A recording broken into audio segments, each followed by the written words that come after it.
Rice mill खरीदने वाले ज़रा ध्यान से राइस मिल मशीन खरीदना, कहीं परेशानी झेलना ना पड़ जाए।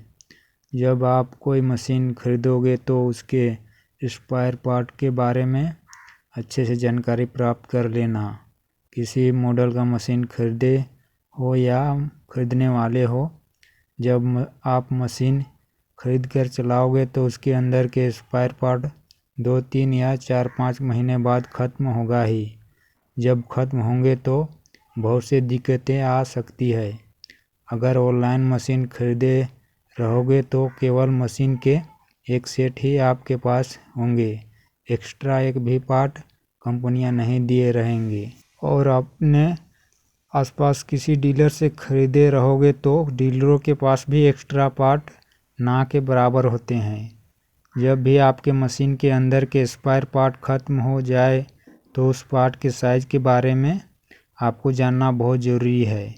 ख़राब पार्ट के साइज़ जैसे लंबाई, चौड़ाई, मोटाई, ये सब को मालूम करके उस जैसे पार्ट खरीदना।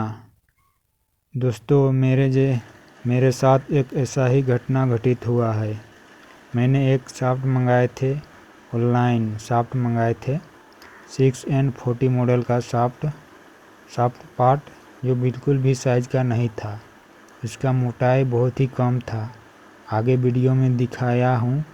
इसलिए आप कोई भी पार्ट खरीदने से पहले अच्छी सोच समझ कर ही खरीदें या मंगाए कहीं से भी। जाली मंगा रहे हो या सामने से खरीद रहे हो तो उसके लंबाई, चौड़ाई, साइज नाप कर ही खरीदें या मंगाएं। जाली ब्लेड का लंबाई अवश्य नाप कर खरीदें या मंगाएं ऑनलाइन। होलर शाफ्ट होता है, उसका लंबाई, मोटाई अवश्य नाप कर ही खरीदें।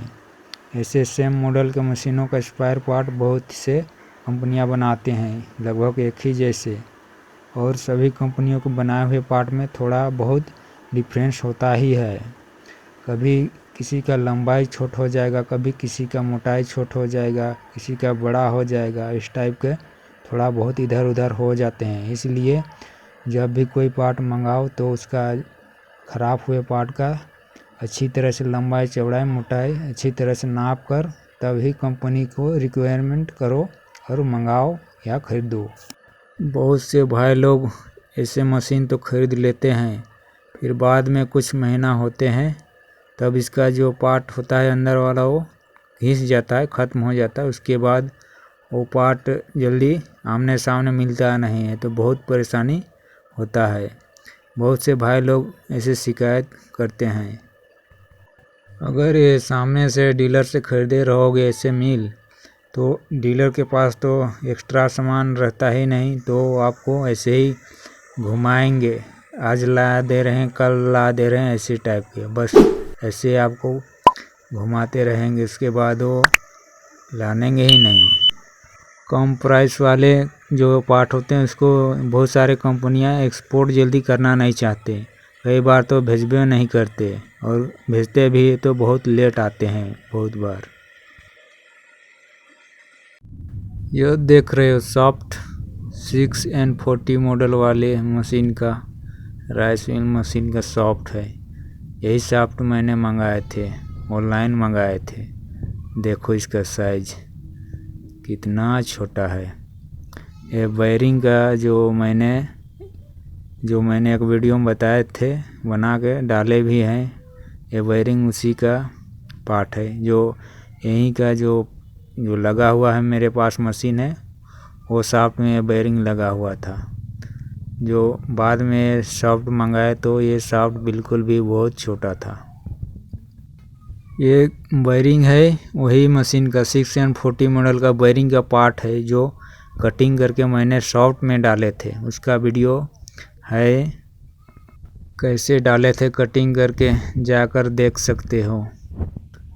6N40 मॉडल में जो मशीन है मेरे पास, 6N40 मॉडल, उसमें जो बेयरिंग लगा हुआ है वो 6206 लगा हुआ है। तो ये 6206 का बेयरिंग इसमें बहुत ढील हो जाता है, लूज हो जाता है। देखो इसका जो मोटाई है, ये शाफ्ट का मोटाई बहुत ही कम है, तो ये बेयरिंग फिट होगा तभी इसमें फिट हो सकता है। मैं यही कहूँगा कि जब भी ये सॉफ्ट ऐसे मंगाओ तो इसका लंबाई नाप लो और जो बेरिंग के साइज़ होता है वो बता दो, किसी से बता कर ही खरीदो या मंगाओ कहीं से भी।